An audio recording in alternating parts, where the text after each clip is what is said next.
a disaster. There's a disaster in mass education. It's been there for a long time. It's gotten much worse in the last 15 years. But even back 50, 60 years ago, it was a disaster. And why is this true? Someone said it was true, but is it really true? And then they start looking for reference points. And this is the development of critical thinking. Especially with the increase in technology and all the tools we have, we should be able to increase our educational capacity, not decrease it. Welcome back to the Purple Political Podcast. I'm your host, Rentel Lewis. We are back with another episode. A little caveat, I did mess up in terms of technical, recording stuff. So my last episode got completely scratched. So I'm making sure that this doesn't happen this time, of course. So today we're going to be talking about episode number 14, and we have a conversation regarding the importance of critical thinking in education and the value of something known as Algebra Victory. And my guest is going to dive into what that is and why it can be a valuable asset in society currently. So before we dive into that, I'm going to be reading off a review of the podcast to get some feedback, critical feedback, whether it's positive or negative. So today's review was indicated that I love news podcasts. This one is more commentary on the news. While I didn't agree with everything, I appreciate the look into other people's opinion. So appreciate that review, of course, and that's what we try to do. Have different opinions, really dive into the nitty-gritty of the solutions that we're discussing without letting, other kind of, biases kind of, shadow our thinking. So with that said, we're going to be diving right into it. I have my guest here, Mark Emerson, and I'm going to allow him to introduce himself and tell him what he's about. Hi, Riddell. Thanks for having me on your show. It's an honor to be here. No problem. I'm an expert math teacher. People call me the best math teacher in America. I really know what I'm doing. And it has been my life goal to solve what I'll call a disaster. There's a disaster in math education. It's been there for a long time. It's gotten much worse in the last 15 years. But even back 50, 60 years ago, it was a disaster. We'll talk a little bit about what that means on the show here. And my goal is to fix that. That's a big job. It's a big, tall order. The problem is very big, and to solve the problem will be of tremendous benefit to children and to our entire society. And then I want to put a word out to your listeners, your viewers, that I need help. And there's 7 ways people can help with Algebra Victory, and I want to talk about that. And I'll talk about how Algebra Victory, when we teach algebra well and kids actually learn it, then they develop logical and critical thinking skills, and they learn to think for themselves rather than getting habituated to, well, whatever the authority says, whatever the teacher says, whatever the news people say or the politicians say, that must be what the truth is. And that is a big problem right now. In fact, it's the biggest problem in the world, perhaps. So this is my way of battling against the dark side, is to build Algebra Victory. So Algebra Victory will be taught online, and it's my masterpiece. I'm taking everything I know and building it into a beautiful online system. It's going to launch in the fall of this year. And so there's my intro, and we can take it wherever you want to go. All right, excellent. For the most part, I very much agree to the sentiment that in terms of students, that they're losing the sense of critical thought and being able to critically think about different topics instead of getting like force-fed it from different sources, whether that's higher education, teachers, professors, whether that's social media, or some other higher authority. People should be able to think for themselves and critically analyze different things, and I'm curious to see how you believe algebra can be a gateway to such things. So, to kind of really start off the conversation, can you tell us what Algebra Victory is and why it will be useful for students in learning these skills? Well, this is a lot to see. Those are 2 big questions. Let's take them one at a time. So Algebra Victory is a first-year algebra course. It's important to understand the educational context here. Before we learn algebra, we need to learn arithmetic. And when students enroll in Algebra Victory, it's an online course, which we're going to initially market to homeschoolers. Homeschool is very large now and is growing quickly, and homeschool parents don't have any good choices for algebra. This is way, way better than anything that's out there. And I have lots of parents who are already clamoring. They're ready to enroll, but we're not ready to enroll them yet. So the arithmetic is necessary first. So students have to pass an admission exam in arithmetic before they can enroll. But I have a little more to say about that. We'll talk about the arithmetic angle a little later.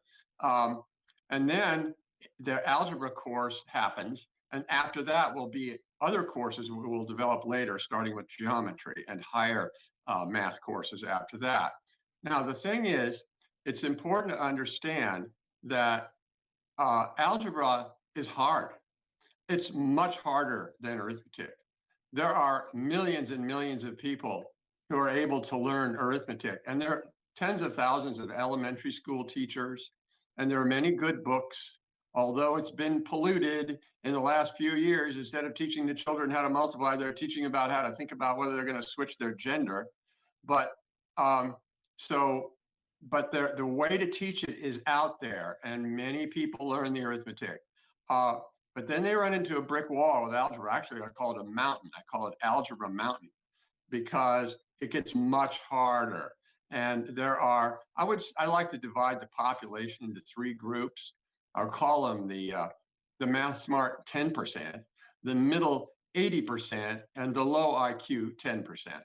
Now, the kids in the math smart 10%, they're able to learn the algebra. They may have a hard time. If they have an okay teacher, they can probably learn it. Although with Common Core and some of the stuff that's going on now, even they may have difficulty. If we just went back 15 years, they'd be okay. Then, now the low IQ 10%, these kids have intellectual disabilities and they shouldn't even be taking algebra. It's not appropriate. But the middle 80%, which is the vast majority of people, average, above average, below average, just your typical people, these people take algebra and they wipe out. And I'm sure some of your listeners can identify with this. It's hard, and many teachers try to teach them, but they don't know how. The way to teach it is the trick, and that's what I'm an expert at. Pardon me. So with Algebra Victory, they will succeed at algebra. Now, to get to your second question, I have plenty more to say about all that. To get to your second question, when I teach them the algebra, they are learning a complex set of skills. There are just thousands of concepts, facts, and skills that they have to learn, and they have to integrate. It all has to fit together in fascinating ways. And when they actually learn that, they see this system that works so beautifully. This is a tremendous learning experience for them. Now, another thing that happens when I'm teaching, when I'm showing the students what's going on in the algebra, I'm teaching a concept, or I'm teaching a theory or an idea. I show it to them in a way that they can understand it. Now, it's important. I don't teach it by saying, this is just how it is, memorize it, do the problem. That's not the way. The algebra is not true because I said so. I have a degree in mathematics from UCLA. I'm an authority on this. I'm your teacher if you're taking Algebra Victory. And if I tell you this is how it is, that's not why it's that way. It's not that way because some book says so. It's true because the algebra is inherently true. It's absolutely true. It's true all by itself. And when the students get to that point, when I take them, my job is to get them to where they see that. I take them through a series of steps, and then they go, oh, wow, I get it. That's cool. wow, then they own it.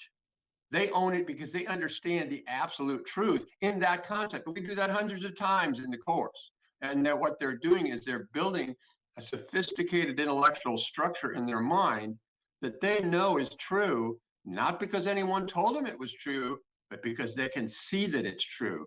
And when they have that framework of reference in the math, then they look at other subjects and they start looking, well, wait a minute, why is this true? Someone said it was true, but is it really true? And then they start looking for reference points. And this is the development of critical thinking and independent thinking so that they can figure out what's true and what's not. Now, it's much harder. You look at politics or you look at biology even. These are much more complicated subjects than the mathematics. It's harder to know the truth, but the math is very pure and beautiful, and they are able to see that clearly, and that gives them a reference point. Oh, I get it now. They become much more solid. In fact, well, go ahead. Tell me what your. I have so much to say. I don't want to monopolize the conversation here. Yeah, no worries. From what it sounds like, obviously, algebra is very essential, and it kind of introduces the concept of critical thinking into your brain because like you said, you're not learning it or you're not learning the solution because someone, like a teacher, told you that this is the right answer. No, there's a certain way of process. There's a certain process you have to go through to find the answer, and that requires you to be able to think for yourself and critically think to the point of finding a solution. And then it's the right answer. It's not the right answer because the teacher told you it was the answer in the back of the book. It's the right answer because you know it's the right answer. Exactly. So yeah, I definitely think that is essential for the most part. Do you believe that in terms of the critical thinking process, do you think algebra is the best way to introduce the idea, or do you think there's other strategies that is either on par or at the very least is possible in terms of teaching students? Well, that's an interesting question. I'm not sure I know the answer. I know that algebra is a very powerful way. In terms of teaching other subjects, it's going to be much more difficult to get that solid reference point. The mathematics is very pure and it's very isolated from the real world. And yet it's very integrated into our spiritual awareness because actually, if I could just shift the subject slightly here, one of the things I teach in Algebra Victory is the mysteries. There's a lot of mysteries. It's very fascinating. And when some students who are sensitive, not every student, will start to realize and experience that the divine, God, is actually in the math. It's actually there. And they may start to realize that the math is actually in them. Mathematics is completely internal. It's completely subjective. There's nothing objective about it. Whereas science, there's a sharp line between mathematics and science and other subjects, because in science, you have to deal with objective reality, things that are out in the world outside of you, and measuring them and observing them and counting them. And then you use mathematics and science to look for relationships and make predictions and calculations. The mathematics is completely pure. We use pencils and paper and computers and to teach it and to understand it and to work problems, but ultimately it's all subjective. So it's a beautiful place to learn that critical thinking. Other subjects, I think it's good to learn many subjects. And I think that having the algebra in the mix enhances the other subjects. And I've had many students tell me this, oh, I'm thinking more clearly in my other classes because of what I'm learning in your algebra class. And so it pays off all over the place. So even if someone, well, algebra is very important for the STEM fields, which is science, technology, engineering, and mathematics. But even if a student decides not to go that direction and doesn't even take any more math classes after algebra or Algebra Victory, and they may never solve another equation or factor another polynomial for the rest of their life. But what they learned as they were learning to solve equations and learning to factor polynomials and all the other many things we do in Algebra Victory, it's developing their intellect. Their intellect is becoming more mature, and that stays with them. It's just that they don't use that more mature intellect to do more algebra problems. They're doing it to do whatever they're doing in their job and their work and their life and their activities. They have become a more mature person. And part of that is that they have learned how to think independently and critically. Well, I guess I'm on the air here, so please go to algebravictory.org and learn about what we're doing. And we need your help. And so please go there, visit the website. There's 7 things you can do to help to make this a reality. I can't do it by myself. Math education is a disaster. I know how to fix it, but I need your help to do that. So please visit algebravictory.org. And I guess we'll wait for Riddell to get back. All right. Sorry about that. Well, I just gave a little plug for my website while you were off. All right. Sounds good. So one thing that you said that was very interesting that I haven't really heard in terms of like these two terminologies in correspondence with one another is math, algebra, and the word subjective. So I've never heard someone call math really subjective. So can you kind of explain what you mean by that? Well, subjective means what we are experiencing in our own mind, in our own being, in our own consciousness. We are the subject. It's internal to us. And my son Jonathan is here, and he's sitting here next to me. He's not on camera. He can help me with this. Whereas objective is things that are outside of us. We are the observer looking at things outside of us. We don't need to do that with mathematics. It's entirely subjective. You'll never find numbers in the real world. You can measure things and invent units, and you can say this is one thing and that's another thing, but that is a subjective choice to measure in inches versus measuring in centimeters. That's a subjective choice. And the number of centimeters you'll have is going to be different from the number of inches you have. So the pure mathematical component is strictly something you will only find in the mind and not in the world. That makes sense. So it's not an object. There is no such object in the world as the number 1. Yeah, well, let me ask you this, Riddell. It's a question I asked, I think, in lesson 1. How many of the number 5 are there in the whole world? Well, every book in the library has a page 5. There's a 5 on there. All right, and I have 5 fingers on this hand. I see both of your hands I see have 5 fingers. A few people are missing fingers.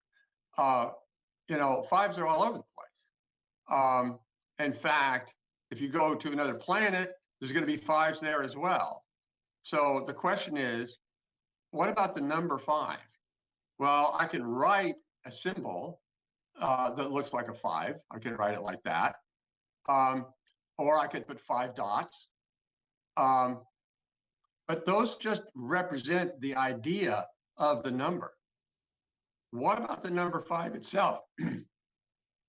Is number 5 on Earth different than the number 5 on Mars? Or is it the same number? Is it the same 5? So how many of the number 5 are there in the entire universe? What do you think?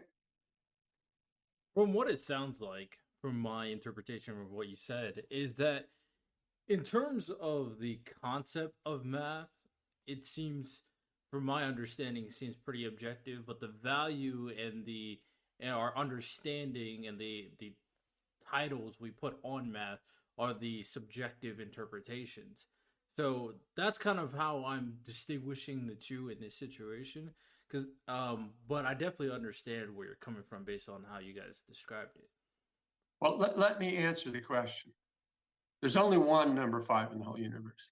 Right. It's completely abstract. It's something that we know in our consciousness, in our mind, but it doesn't exist out there anywhere you can look at. You can look at examples of 5 things. Right. You can look at symbols that represent 5. Every book in the library has a page 5, and that 5 is a symbol that represents, it's the first, 1, 2, 3, 4, it's the 5th page. But the actual number 5 is completely inside our mind. That's what I mean when I say it's subjective. And Yeah. the same thing, if someone is on Mars, your mind, let's compare you have a concept of 5 in your mind, and I will tell you that it's the same thing that's in my mind. There's only one. We share it. It's part Right. of our reality that we all share. And we share it with, if there are people on other planets, we share it with them too. There's only one of them. We might have different ways to write it. We might have, zillions of different examples of 5 things, but there's only one number 5, because that number 5 is completely subjective.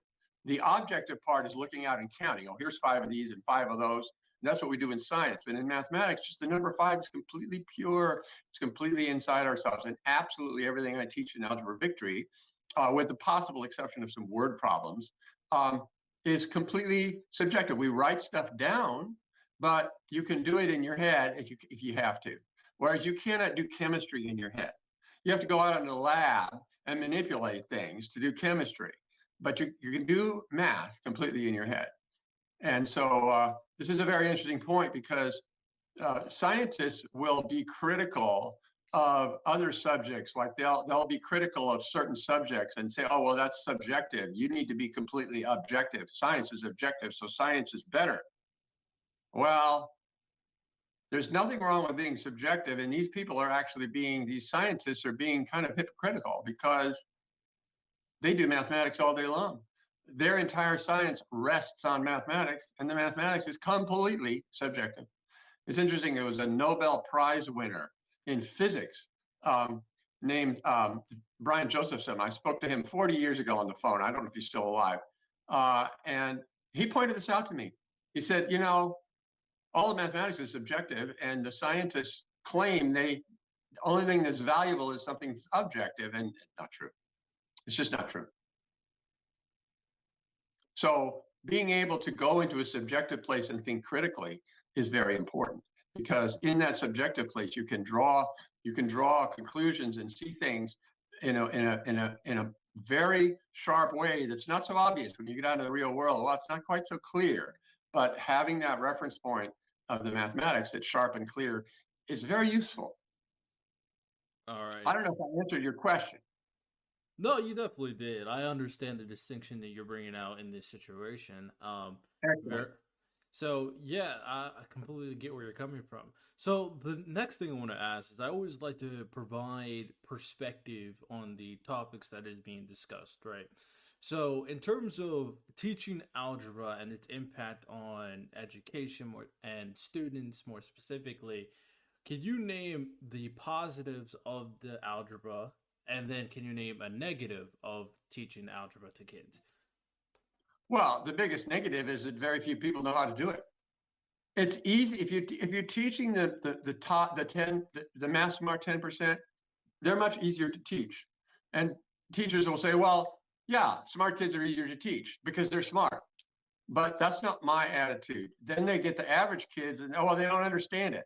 And so the negative is that the teachers will say, well, because I can't teach it to you, it's your fault. You're not studying. You didn't pay attention. You didn't read the book. You didn't do your homework. You're not focused. And by the way, you're not smart enough. And to me, that's a cop-out. The problem is not that. The problem is that the teacher doesn't know how to teach it. Now, I'm not going to blame the teacher, because no one taught them how to teach it. No one gave them the materials they needed to teach it. That's my job. I have completely redefined the curriculum and the whole way that it's presented and taught, so that average kids can actually learn it. And so there's some pictures on my website, algebravictory.org, of a mountain. We call it Algebra Mountain. And so it's like a steep cliff. And you see these kids that are climbing up this cliff with an overhang. And you have to get to the top of the mountain in order to finish algebra. An algebra mountain, it's not going to move. It will only allow you up there if you have to understand the algebra. And this math smart 10%, those kids, they're climbers. They can climb up that mountain. But the average kids, the middle 80%, they can't. It's like yeah, yeah. I mean, they try, sit in class, pay attention, try to, but they listen and they don't understand. Okay, listen to a lecture, they don't see what the teacher's doing. They try to do the problem, they can't do it. They read the book makes no sense. Then they try again. And then they get a test and they fail the test. And then they try again. And now we move on to the next subject. They don't understand the last part. And so it's just get worse, it spirals downward. And then the bad grades come and all of this. And the one thing that they learn is that to fear math. They do learn very well. The public schools, all the schools are very effective at teaching the middle 80% to be afraid of math and understand they can't do math. Not in my classroom, because what is required is a trail. We've built a trail up that mountain. And so the trail winds up the mountain. You can see a picture of it on the website. And now the kids can get up to the top of the mountain. They have to huff and puff. They have to work hard. It takes a year. It takes, well, there's 81 lessons in Algebra Victory. Got to get through it all. Got to work hard, but it pays off. They can do it if they just do the work. And if they don't understand something, go back and do it again. That's okay. You can go at your own pace. So this is how we solve that problem, that to get the algebra to finally be understandable. And then what we'll do a little later, like I said, our first launch will be targeting homeschoolers, because the students will be working on their own in Algebra Victory Online. But later on, Riddell, in 2 or 3 years, we're going to build two more versions of Algebra Victory. One of them will be a teacher training system, where we train math teachers to teach Algebra Victory, so that they can be successful in their classrooms, instead of just throwing up their hands and say, oh, it's the student's fault, that the student they're not studying or whatever. So they can actually get that middle 80% to learn it. Plus, with that, a student classroom version that the students will use in their classes. And then we can sell into the public school space, which is a gigantic market and a global market, and start turning out millions of kids in school who are having success with algebra. And when they succeed, when they learn this stuff, this is not trivial. It's hard, and they recognize it's hard, and they realize, but they're making progress. It's like, wow, I did it. Look, I could do that problem. I did okay. Now what's next? Let's take the next step on the trail. Wow, I could do that too. And they're growing. They're building self-confidence. Like, wow, look at, and their mind is expanding. Their intellect is deepening, and they know that. They feel that. They experience, and they start to realize it when they're looking at other things in their life outside of the algebra.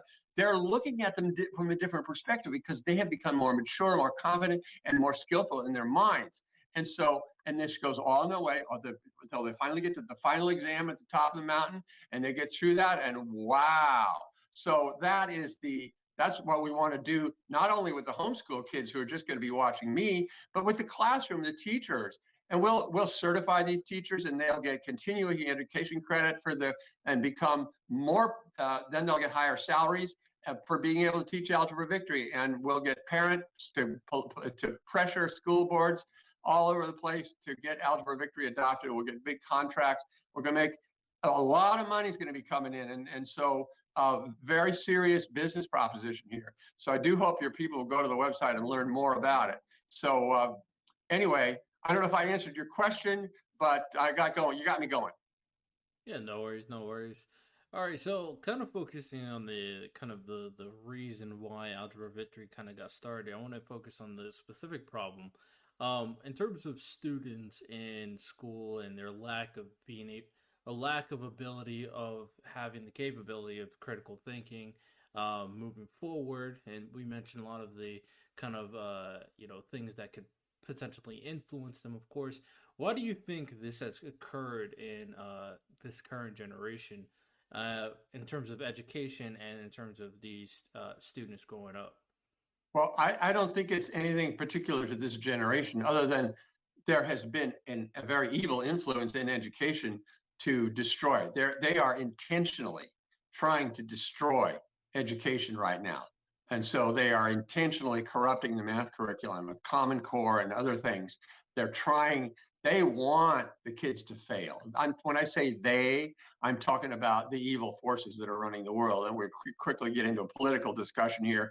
But the reality is that even before all of that, it was a problem because no one knew how to teach algebra to average kids. It just, that's my, it's my invention. It's my life's work. And I know how to do it. I know what I'm doing. And no average kid escapes my class without learning the algebra. So that's what's going to happen with Algebra Victory.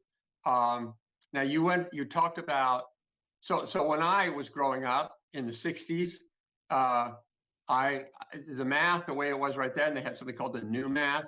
And I quickly figured out, well, I became aware of my ability to teach when I was in 10th grade. I started tutoring. I started discovering that I was really gifted at teaching. And so it's a long story. There's a whole bio of me on the website. You can read all about that, about my life story.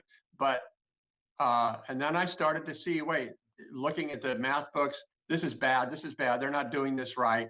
And I started figuring out other ways to do things. And when I became a teacher, I started teaching my own way and writing my own curriculum, I'm not going to use anybody else's book because the books are garbage. And the teachers follow the books because they don't know what else to do, or they're forced to. And so it doesn't work. But the problem is old. The problem is old. It's because no one figured out how to teach algebra to average kids. And so this is a big change. It's going to happen now. So I don't know if that answered your question, but there you go. All right.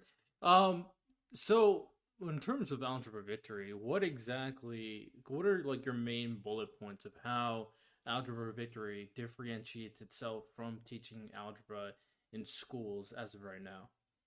Well, the schools are using existing curriculums, existing textbooks, teachers who have existing patterns of how they do things. And all of that doesn't work very well. It categorically fails to teach the middle 80%.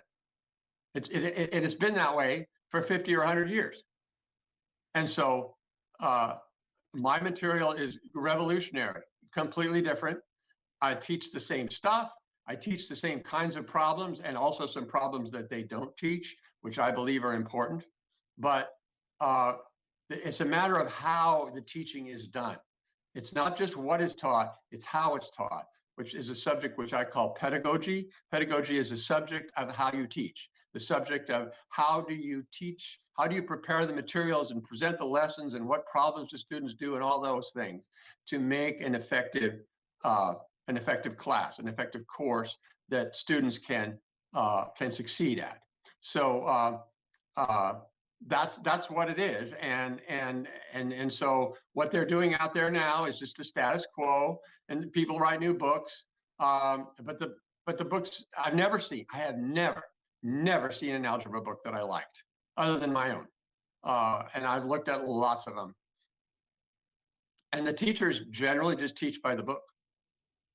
So it's a guaranteed disaster, and that's not because see, if I were just to publish a book, that wouldn't be good enough, because you need to know how to teach it. There's so much involved, which is why I'm doing Algebra Victory. Okay. I do want to talk about arithmetic for just a minute, if I may.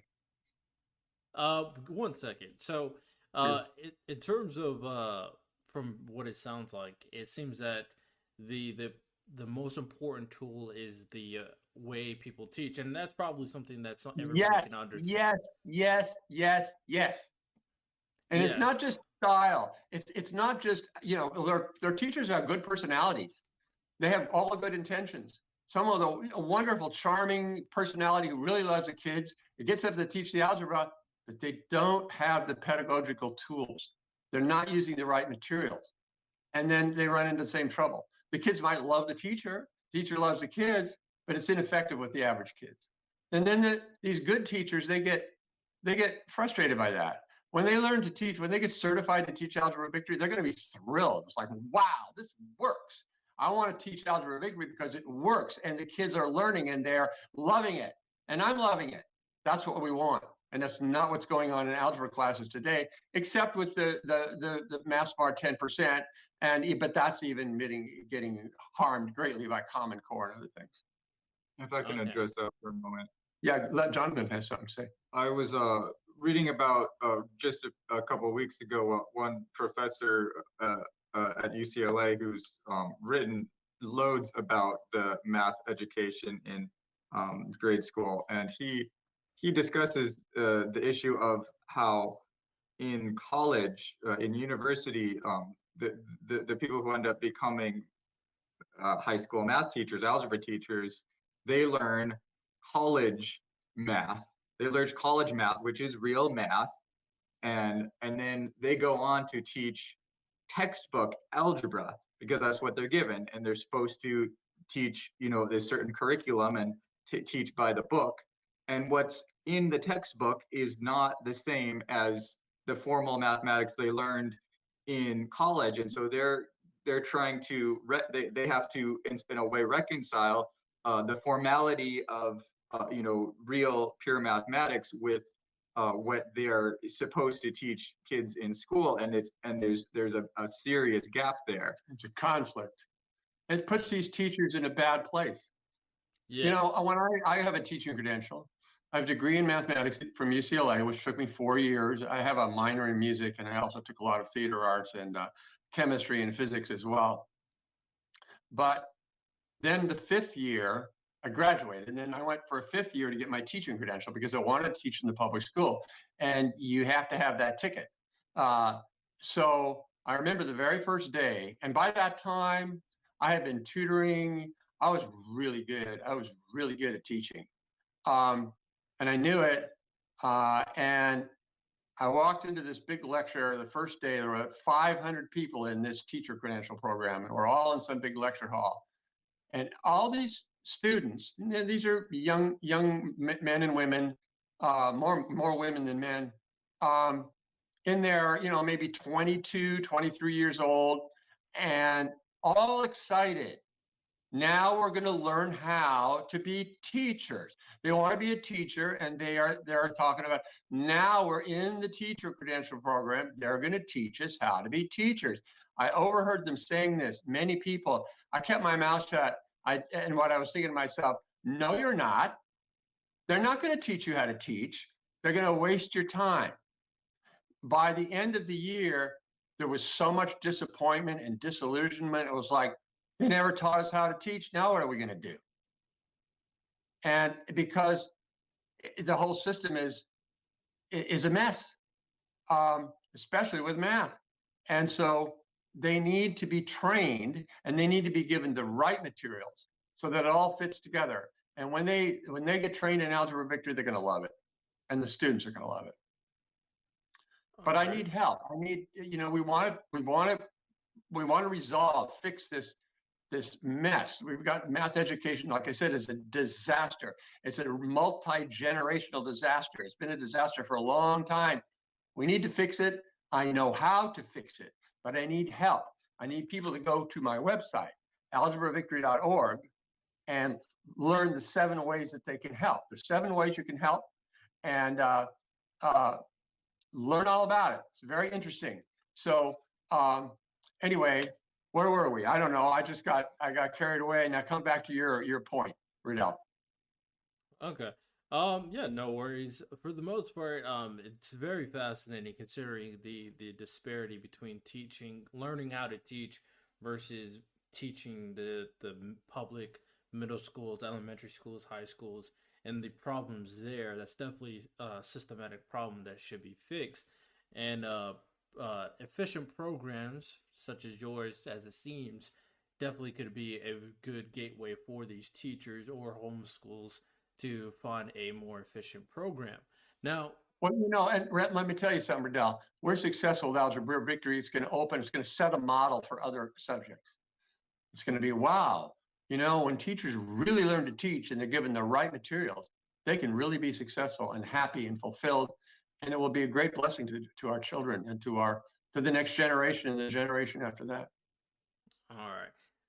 So now I want to go through this from 2 perspectives. One from the student perspective, and then from the teacher/curriculum perspective. Okay. First is the student perspective. So how would you approach a student?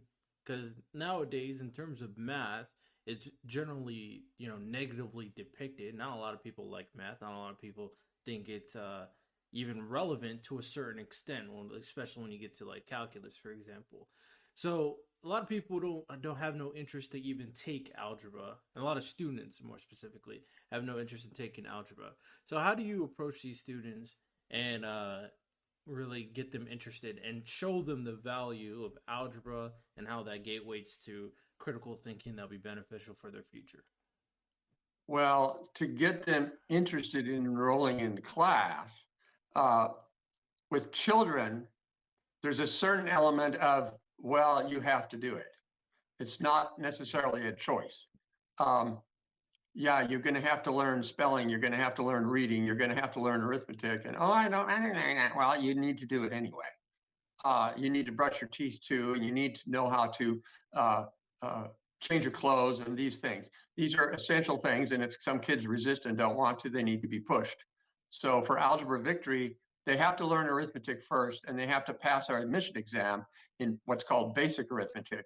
But once they get in and we get started and they start experiencing my teaching, they're going to like it. So it's a little bit of like, you want to get your friend to go see a movie, you think the movie's really great, and you say, you got to see the movie, it's great. And parents go, I don't want to go to a movie. You got to push them a little bit, twist their arm and grab them, and then they go sit the movie and, oh, wow, that was a great movie, I really liked it. But how you get them motivated? Well, for homeschool, the parents, the mom or the dad or whoever's doing the homeschooling, is say, we're doing Algebra Victory. Now, a lot of kids will be excited about it. They'll watch videos of me. We're going to do we're going to continue doing podcasts, but we're going to have sample videos and marketing materials. We have videos of me teaching and addressing students who are not Algebra Victory students yet, to motivate them, to get them interested. Okay, watch Mark. Watch this 10-minute video of Mark talking. And I'll talk about what they're going to learn and experience.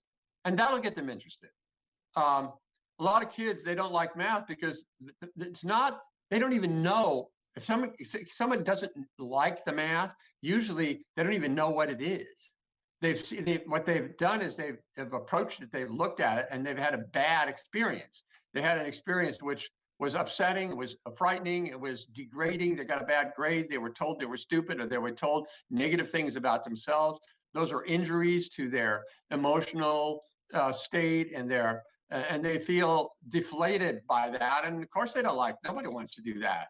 You got to entice them by showing how interesting it is, and it is interesting.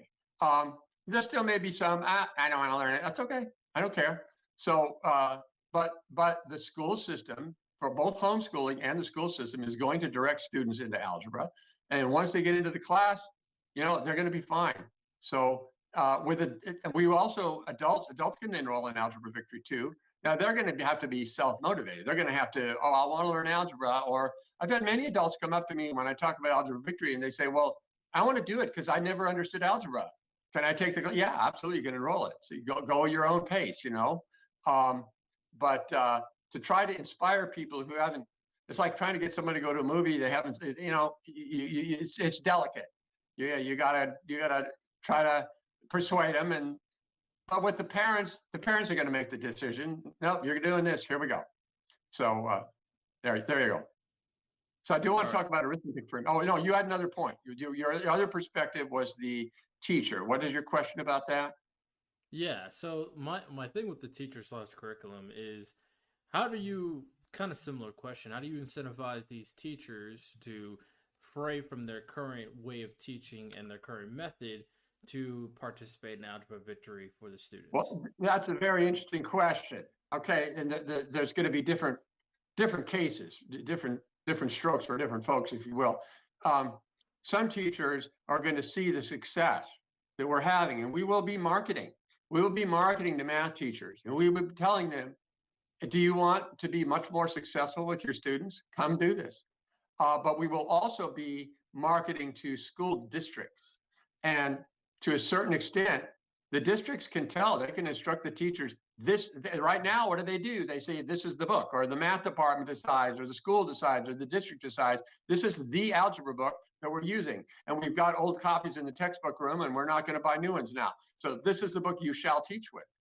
And it gets put down by edict. Well, the same thing can happen with Algebra Victory. They can be told, okay, well, but you can't do it till you get certified.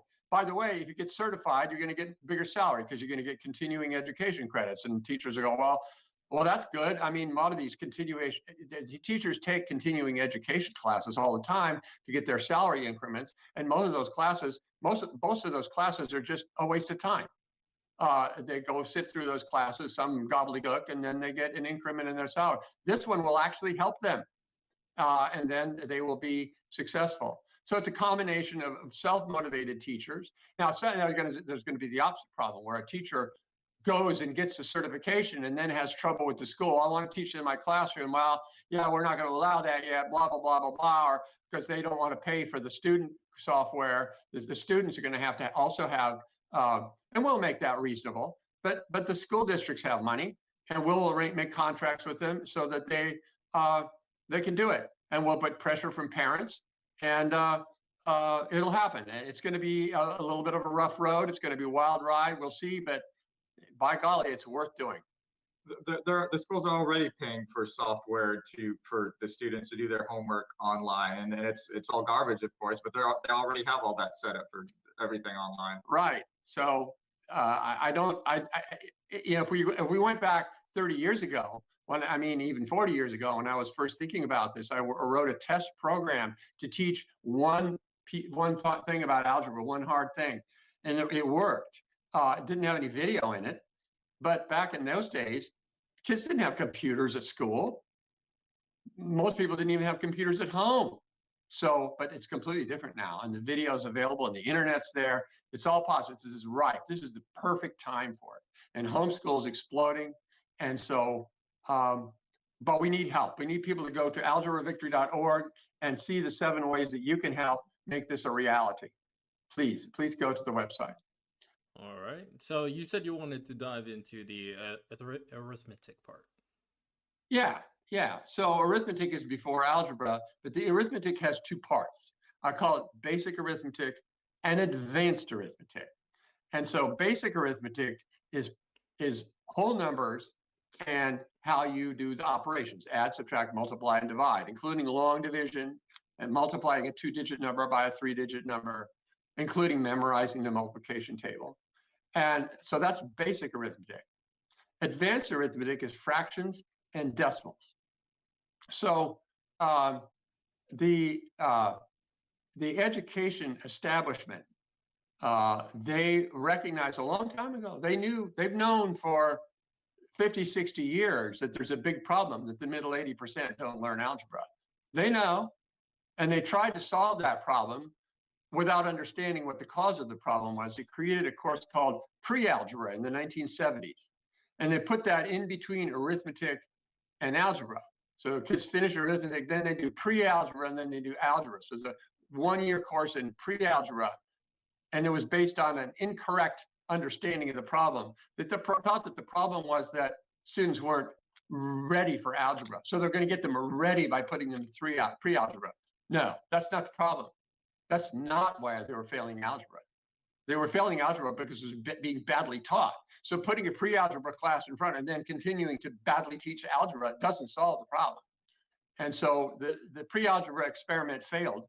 And yet, did the government stop doing pre-algebra? No, it's 50 years later, they're still doing it.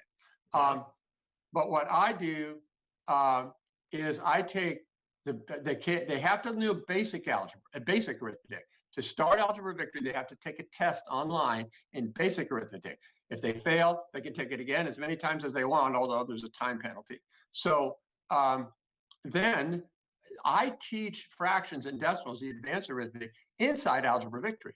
So we cut out, they don't have to learn the advanced arithmetic first. I teach, they get to learn that from me, and pre-algebra just goes bye-bye. We don't need pre-algebra at all. And so this saves a tremendous amount of time. I don't care if a kid's 8 years old. If an 8-year-old knows how to do all the basic arithmetic and they can start, let's do algebra, go ahead. I don't care if someone is 88 years old. If they can do the basic arithmetic, they can start Algebra Victory. So that's what I wanted to say about arithmetic. But I will say this, there are many, many good ways to learn the basic arithmetic. There are good books out there. There's things involving blocks and all kinds of things.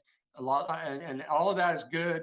And if you were to talk to 100 people, you would find that the majority of them understand the basic arithmetic. They might not be very good at it. They might make mistakes, but they understand what addition is. They understand what multiplication is. They probably can do some multiplication problems, although they become reliant on calculators. But Ask them about algebra. No, not. Most people will not understand. So that's it on arithmetic. All right. So my final thing that I want to say before we start wrapping things up is, for the most Sure. part, from what it sounds like, it does sound like a very efficient system and something that is worthwhile. When it comes to education, I've always had a very negative outlook of education, um, because I do think that there are a lot of inefficiencies. And one good step forward for this, Well, I tell you, Riddell, that's very generous of you. That's a very kind and lightweight, uh, barely negative comment that they're inefficient. I would put it differently. yeah, I mean, for the most part, It's I a like net. to. When it comes Yeah. to like private institutions, they tend to do very well. There's a lot of like private colleges that have their own way of teaching that are efficient, and then there are students like the 10% that you were indicating that will succeed no matter what. So they'll do what they have to do. But for the most part, yeah, it's pretty bad and pretty inefficient for the most part. And programs such as yours are a good stepping stone to making students nowadays much more capable, more so than ever, especially with the increase of technology and all the tools we have. We should be able to increase our educational capacity, not decrease it from what it sounds like. Absolutely. Absolutely. And we must do that. And I not agree. only must they learn algebra, they also have to learn about the US Constitution. They need to learn about the legal system. They need to learn how the government works. And that's another big subject that I'm going to be addressing later and after we get Algebra Victory successful. Yeah, for the most, there are other things that I would add to that, obviously, such as like financial capability, taxes, Oh, all that yeah, stuff. business. Absolutely. Yeah, and people have their inclinations on why the education system, more specifically, the public education system is the way it is. And people say that they're trying to teach you how to become a worker. So creating a more efficient system may not be in everybody's best interest. So you always have to work to make sure that you're trying to do the best for these students and the young generation moving forward. So, my final question for you is, what is your long-term ambition for the students who learn this algebra to do as they grow and evolve as people, as adults, as citizens, et cetera, et cetera? Well, I think that once they go through Algebra Victory, their lives are going to open up. And then geometry after that, there's another whole dimension of what we will teach in geometry to elevate their critical thinking skills. And then that will open up STEM fields for them. If they want to go into STEM fields, they can. They don't have to, or maybe they go partially into STEM. Or there's STEM elements in lots of fields now, even if it's not hardcore STEM.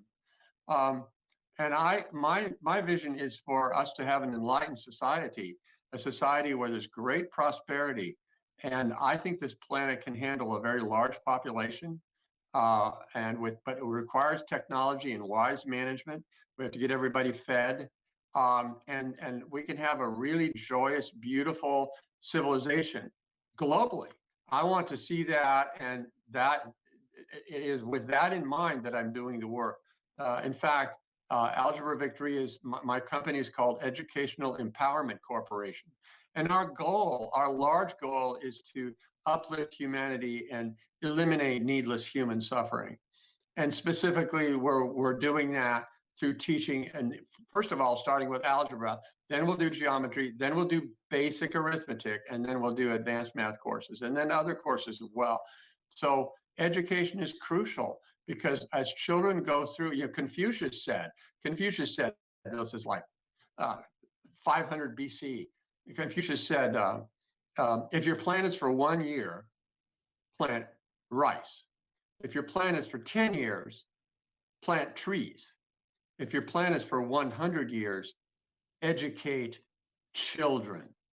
So educating the children has an enormous impact on the future because those children are going to grow up, they're going to become adults, they're going to become parents, they're going to be creating businesses, employing people, doing things that move the civilization forward.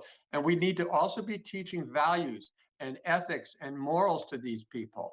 The children need to learn how to respect each other and to see that now if they can be aware of the divinity that's in them and see that it's in others, they need to learn to be kind to people and care about people and be loving and do things to help people rather than being selfish and greedy and we need to eliminate this violent and dangerous element.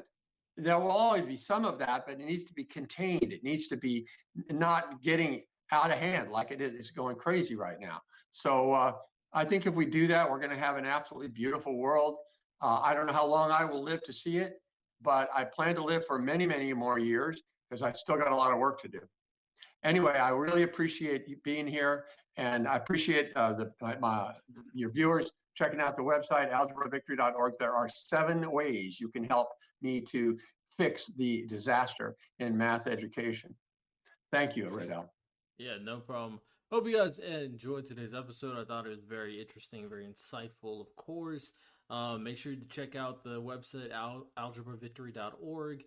Rate it 5 stars of the podcast if you enjoyed today's episode. Leave a review so you can be shouted out on today's episode as well. One thing, Riddell, right. One thing I just discovered yesterday, I think Google censored us because, you know, when there's too much positive energy in something, the evil people want to stamp it down. So if you go to algebravictory.org, type it right into your address bar. Don't go through a search engine. Just type it in algebravictory.org right in the address bar of your browser, and it'll come up. So otherwise, God only knows what you're going to see. All right, excellent. So with that said, hope you guys enjoy. Y'all have a good one. Take care and peace.